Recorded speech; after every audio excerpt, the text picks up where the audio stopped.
Olá, estou num sítio com um bocadinho de barulho, vou afastar-me mais. Ok. Estou na entrada da garagem de um prédio, aqui em Nagasaki, e vou fazer um vídeo para vocês. Então eu estou na cidade de Nagasaki, entre outras coisas, para continuar a aprender mais e também para continuar a desenvolver os meus programas de turismo imersivo. E uma das coisas que eu faço aqui no Japão é transformar a minha investigação académica sobre as questões do património cultural e da história do cristianismo no Japão e da história da relação entre Portugal ou os países do sul da Europa e o Japão, tornar toda essa investigação académica e o património cultural classificado pela Unesco aqui em Nagasaki, que tem a ver com o cristianismo, todas essas coisas que eu tenho investigado nos últimos 10 anos, tornar isso acessível às pessoas que visitam o Japão. Numa experiência que pode ser enquadrada no contexto de turismo, as pessoas podem estar aqui no Japão, por exemplo, porque vieram fazer uma viagem por outra agência e depois querer andar comigo, ou pode ser porque as pessoas me contactam diretamente e dizem: olha Inês, eu quero aprender sobre este assunto no Japão, leva-me a ver estes sítios, fala-me dos sítios que tu falas nas tuas exposições, nos teus livros, nos teus artigos, eu quero saber mais sobre isso. E nesse caso eu levo as pessoas a esses sítios. Então eu estou aqui na Prefeitura de Nagasaki e hoje na cidade de Nagasaki para consolidar mais isso e para poder, no fundo, prestar um melhor serviço a vocês como consultora, sejam privados ou empresas. Agora a seguir eu vou-vos mostrar um sítio onde eu estive há relativamente pouco tempo com um grupo e depois outra vez com uma agência japonesa que estava a fazer prospecção para ver se vai ou não vai desenvolver programas aqui nesta zona. E eu vou virar agora a câmara e vou começar a mostrar os outros sítios. Então estão a ver estas escadinhas? Estas escadinhas conduzem a um sítio que é o Memorial dos 26 Mártires do Japão. Eu levo sempre as pessoas ao Memorial dos 26 Mártires do Japão, porque é uma igreja, é um centro de documentação, é um museu, é um sítio onde eu posso introduzir todos estes assuntos, explicar como é que o cristianismo foi introduzido no Japão, quais foram os eventos principais. As pessoas podem ver objetos concretos, o museu é de imensa qualidade e tem mapas, tem tabelas cronológicas, podemos introduzir o tema. Ainda por cima, como normalmente as pessoas visitam no verão, sendo um sítio fechado, com ar-condicionado, é muito mais conveniente. Então eu vou subir estas escadinhas e vou mostrar-vos onde é que as coisas se localizam e como é que elas são. Mas por fora, porque eu não vou filmar lá dentro.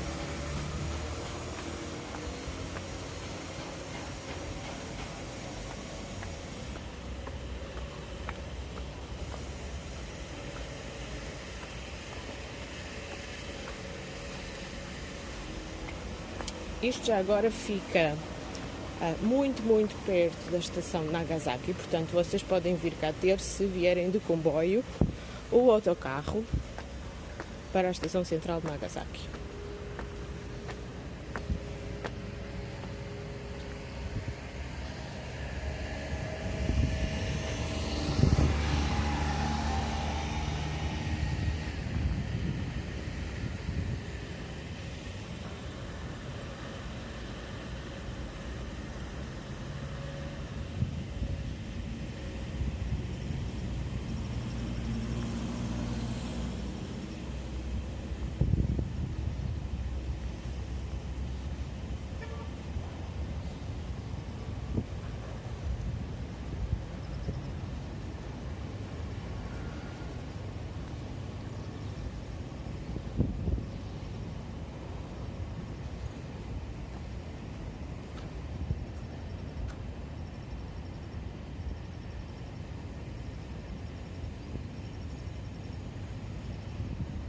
Então, essencialmente, o que é importante introduzir aqui neste sítio é o seguinte.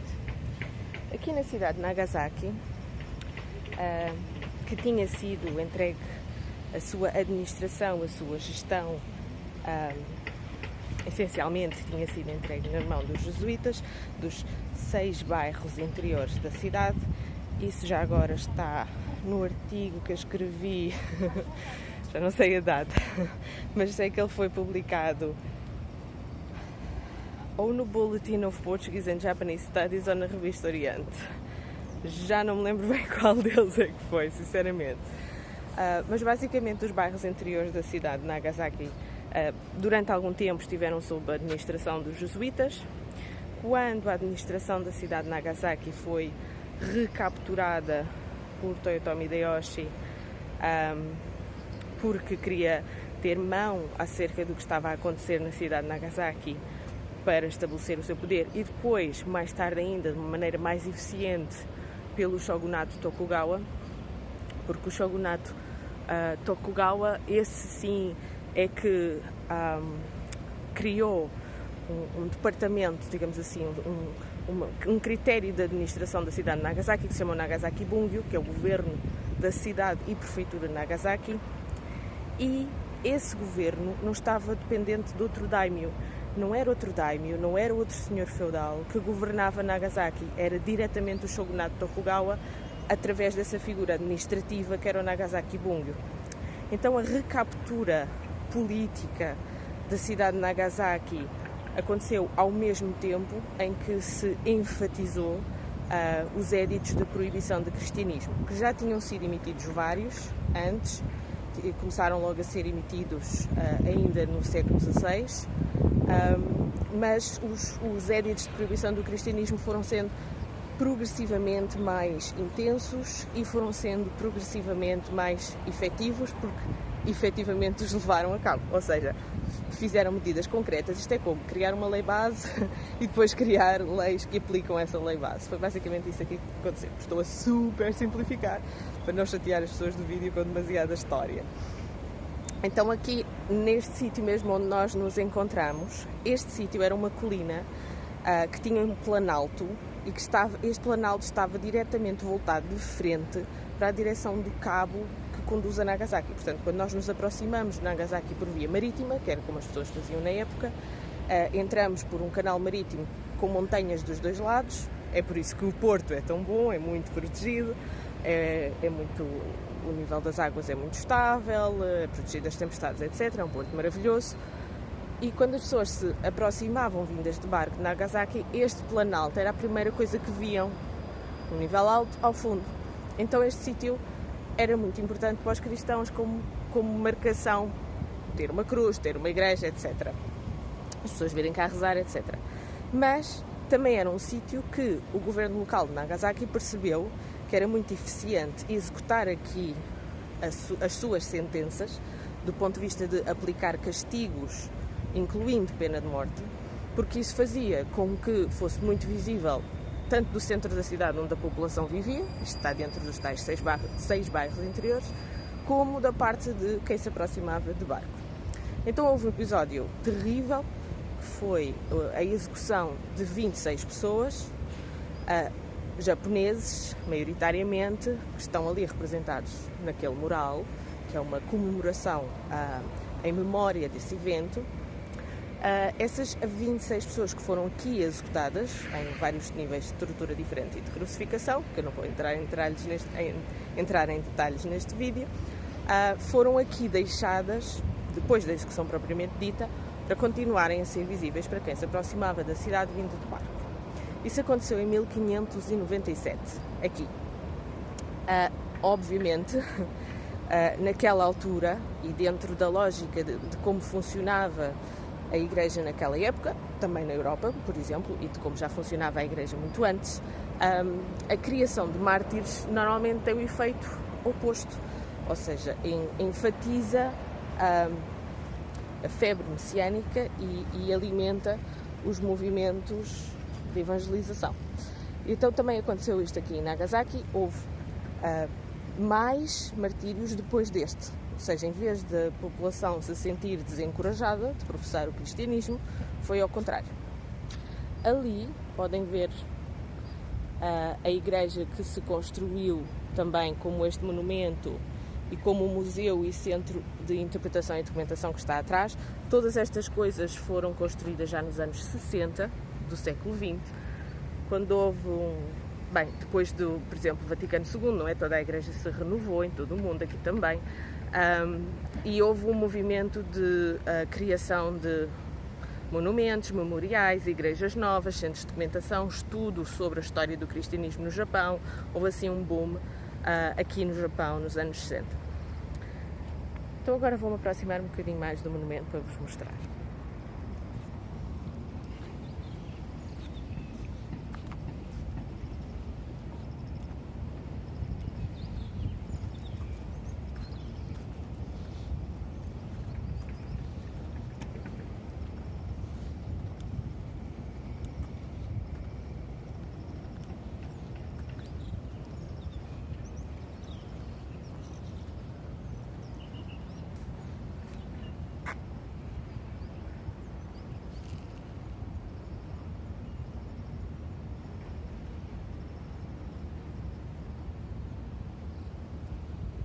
Este de facto é um sítio fundamental para começar a explicar a história do cristianismo no Japão. É o sítio onde eu, sempre que concordam com este modelo, não é? A menos que a pessoa me diga não quero, mas normalmente é o sítio a partir do qual eu começo a introduzir as pessoas ao assunto. Depois vamos a outros sítios em Nagasaki, vamos a Urakami e vamos às Ilhas Goto, onde realmente os cristãos perseguidos depois fugiram e formaram comunidades de cristãos ocultos ou cristãos. Há aqui muito debate entre os académicos acerca de quais são os termos e, mais do que os termos, o que é que realmente aconteceu, porque há uma ligeira desatualização entre aquilo que se consegue perceber que as comunidades fizeram durante o tempo em que o cristianismo foi proibido e eles tiveram que o manter em segredo e aquilo que são os termos oficiais para isso. Mais nos meus artigos ou se quiserem falar comigo por e-mail. Então este é sempre o sítio onde eu começo antes de irmos, por exemplo, para as Ilhas Goto, ou para Irado, ou para Kitakyushu, Prefeitura de Oita, ver coisas mais intensas. E se as pessoas quiserem fazer uma parte dos percursos de peregrinação, como peregrinação também é possível. Por exemplo, estes 26 mártires, eles foram primeiro julgados em Kyoto e depois eles vieram para aqui, para Nagasaki, para serem executados. E quando isso aconteceu, eles fizeram um caminho que foi detalhadamente preparado pelo shogunato Tokugawa para ser um caminho em que as pessoas, fazendo o caminho a pé, não é, com grilhões, sendo insultados, sendo injuriados, sendo, enfim, já em martírio, fazendo esse percurso a pé, supostamente toda a população japonesa que via as pessoas a passar pelo caminho ficaria a saber o que os esperava se eles fizessem o mesmo. Então, esse caminho que foi passando pelas várias ilhas do Japão e algumas partes de barco é hoje em dia, ou está hoje em dia, neste momento em tempo real, a ser estudado, a ser marcado e a desenvolverem-se potenciais trechos desse caminho em que ainda se pode fazer a pé e ainda se pode fazer num contexto de peregrinação. E esta é uma parte importante que eu vou mostrar agora, que são as datas que estão marcadas no chão. As datas que estão marcadas no chão são datas significativas deste monumento. 62, quando foi construído.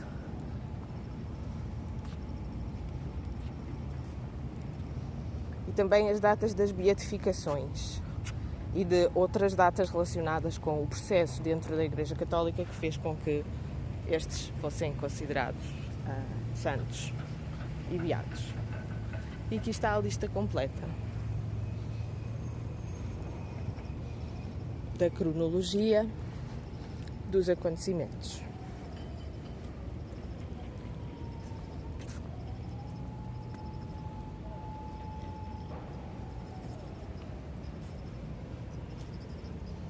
Então realmente este é um sítio marcante, no mínimo. Este é um sítio onde acontece de tudo. Às vezes as pessoas emocionam-se, precisam de alguns minutos, podem querer rezar, mesmo sem entrar ali na igreja. É muito comum ver japoneses que visitam aqui este espaço e que, atenção, podem nem ser cristãos, não estou a dizer católicos ou não, podem até nem ser cristãos, e à frente deste momento param alguns segundos, põem as mãos e fazem uma pequena oração. Como acontece, por exemplo, no sítio, comumente acontece no sítio de explosão da bomba atómica, aqui em Nagasaki, as pessoas fazerem isso. Porque são sítios onde se tenta curar muita coisa. Curar agressão, curar violência, curar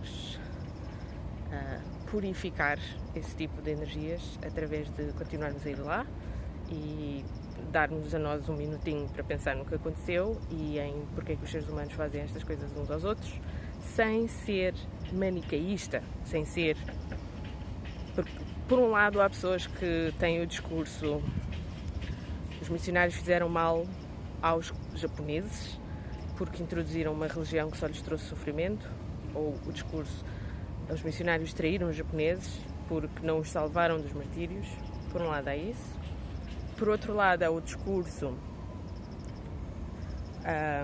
os japoneses fizeram mal aos outros japoneses, magoaram-nos, mataram-nos, torturaram-nos só porque eram cristãos e é um povo que é mau ou cruel. Portanto, todos esses discursos, todas essas lógicas são lógicas negativas, são lógicas que se focam na violência, na agressão, e estes lugares, e há de facto aqui em Nagasaki uma história que relaciona muito o sítio do bombardeamento atómico e a história do cristianismo no Japão, e quando vocês estão comigo e fazem o meu percurso, vocês percebem exatamente isso.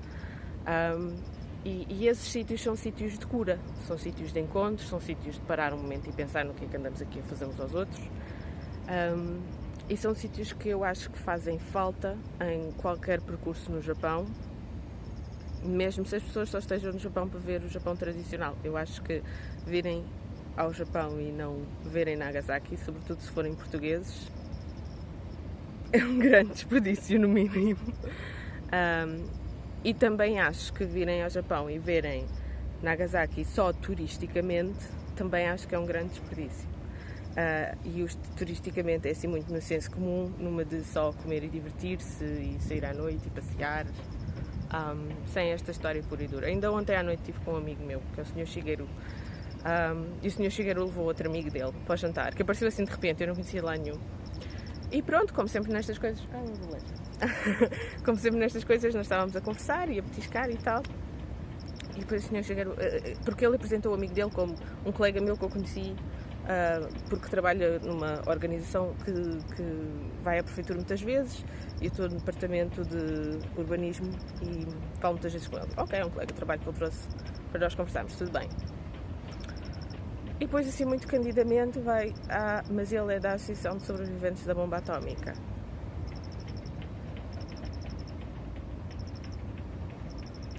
Eu tenho, assim, um desmesurado respeito pelas pessoas que aqui em Nagasaki são dessa associação, e há várias associações, na verdade, porque eles vão dar palestras às escolas, eles batalham muito pela desmilitarização do Japão e de todos os países, e sobretudo a desnuclearização, nem sei se é bem assim que se diz, o fim da utilização da energia nuclear e do poder nuclear em todo o mundo, porque eles passaram por isso, pelas consequências de utilização disso do ponto de vista da guerra e de atingir civis. Então aqui acho que o que é interessante, isto para voltar ao ponto, acho que o que é interessante de visitar Nagasaki é conhecer os valores da população de Nagasaki e como o período em que eles foram cristãos e aquilo que lhes aconteceu enquanto eles foram cristãos, como esse período transformou muitíssimo a cultura deste local, desta região inteira, os valores desta região inteira, a maneira como as pessoas são, a maneira como as pessoas reagiram a tudo o que lhes aconteceu depois, inclusive à bomba atómica, porque em cima de Urakami, que era o bairro de Nagasaki que tinha mais cristãos. E eu explico, again, melhor com dados específicos isso quando vamos a Urakami. Portanto, se tiverem curiosidade sobre estes temas, se tiverem uma certa coragem, não é, de conhecer o Japão real e não só o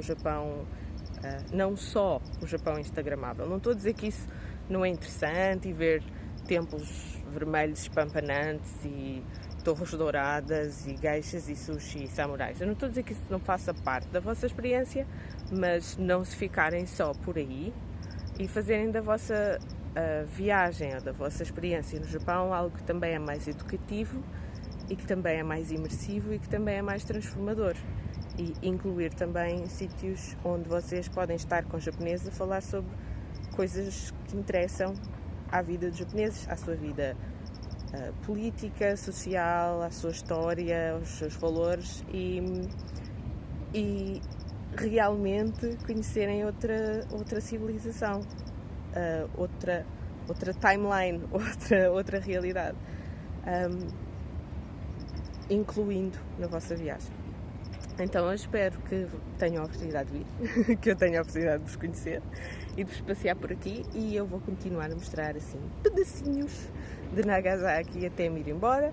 Vou embora no final do dia, este é o meu último dia, e a seguir vamos ver se eu posso gravar para onde vou ou não, porque vou assim tipo conhecer montes de gente, alguns amigos de anos e outros que vão ficar amigos de certeza porque vou conhecê-los agora, e é sempre assim, estou sempre a correr.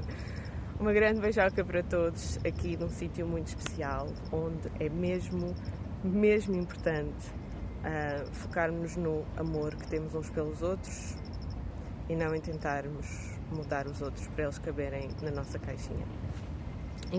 E sem procurar bodes expiatórios ou culpados. Ninguém está aqui a fazer o discurso do ódio.